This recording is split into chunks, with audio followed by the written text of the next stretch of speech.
Hello বন্ধুরা, welcome back to my channel and welcome back to a new video. তো independence day তো সামনে চলেই আসছে, তাই জন্য আজকে একটা খুব সহজে এবং খুব তাড়াতাড়ি একটা ডিশ তোমাদের সঙ্গে শেয়ার করব, যেটা খুব জলদি হয়ে যাবে আর বানাতেও একদম খুব বেশি কিছু জিনিসের প্রয়োজন হবে না। তো কিভাবে সেটা বানাতে হবে চলো সেটাই তোমাদের সঙ্গে শেয়ার করি।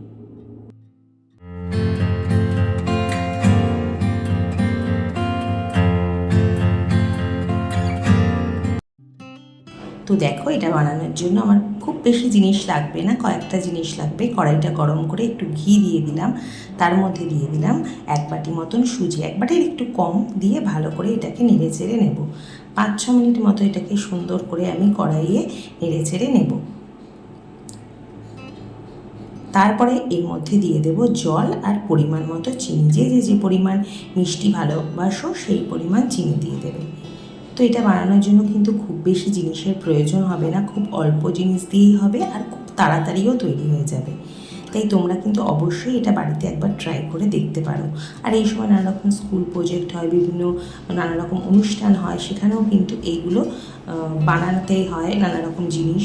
তো DIY বানাতে হয়, বিভিন্ন ফুড বানাতে হয়। তো এটা করতে খুব বেশি জিনিস, সময় কিছুই লাগবে না। তো দেখো, এটা ভালো করে একটু আঠা আঠা মতন আমি করে নিলাম। এবার এটাকে একটু ঠান্ডা হতে দেব।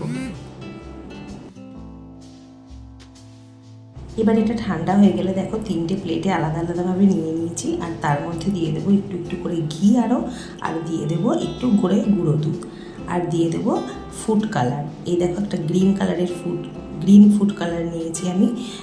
তো আমি নিয়েছি গুঁড়োটা নিয়েছি, তোমরা যদি লিকুইড পায় তো লিকুইডও ইউজ করতে পারো। দিয়ে এটাকে ভালো করে মেখে নেব। তো আমার গ্রিন কালারটা কিন্তু খুব সুন্দর এসেছিলো, কিন্তু অরেঞ্জ বা গেরুয়া সেটা কিন্তু খুব ভালো আসেনি। সেটা আমার দেখো, তোমরা দেখতেই পাবে, একটু হলুদ হলুদ মতো এসেছিলো। তো ফুড কালার তো খুব একটা ইউজ করা ভালো না, আমি অল্পই দিয়েছি, কিন্তু আমার কালারটা দেখো ইয়েলো এসেছে, পুরোপুরি গেরুয়াটা আসেনি। তো যাই হোক, কী আর করা যাবে। তো এটাকেও ভালো করে মেখে নেব।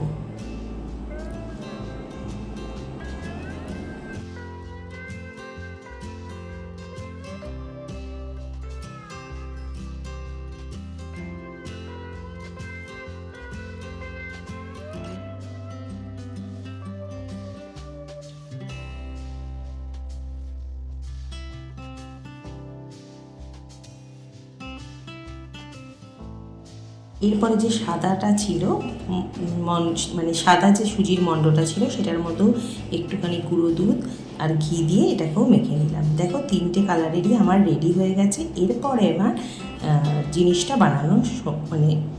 বানাতে হবে। তার জন্য হাতে একটু ঘি নিয়ে নিলাম, একটু না, আমার একটু বেশি পরিমাণেই পড়ে গেছে দেখো। তো আর 3টে কালারের বল এবার আলাদা আলাদা করে গোল গোল করে নেব। এই দেখো, 3টে কালারের বল আমি আলাদা আলাদা করে এবার একসাথে জুড়ে একটু চেপে চেপে ওদেরকে জুড়ে দেব। দিয়ে হাতের একটু হালকা হাতে চেপে চেপে এটা শেপ দেওয়ার চেষ্টা করব।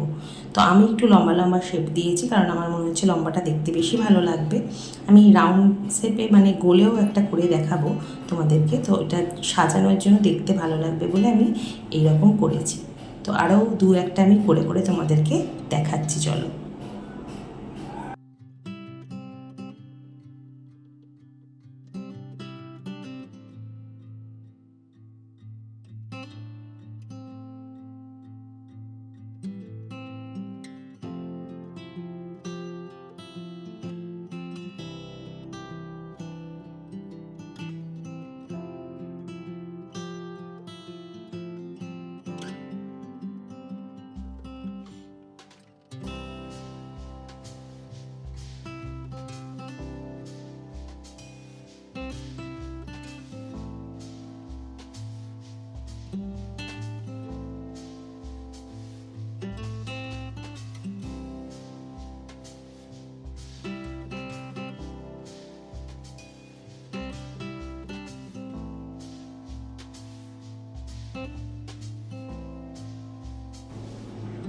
এই দেখো, মোটামুটি কয়েকটা তৈরি হয়ে গেছে। এবার একটা রাউন্ড শেপেরও আমি দেখো, ওরকমই 3টে বলকে একসাথে জুড়ে নিয়ে আমি গোল মতন করে একটু চ্যাপ্টা করে দিলাম।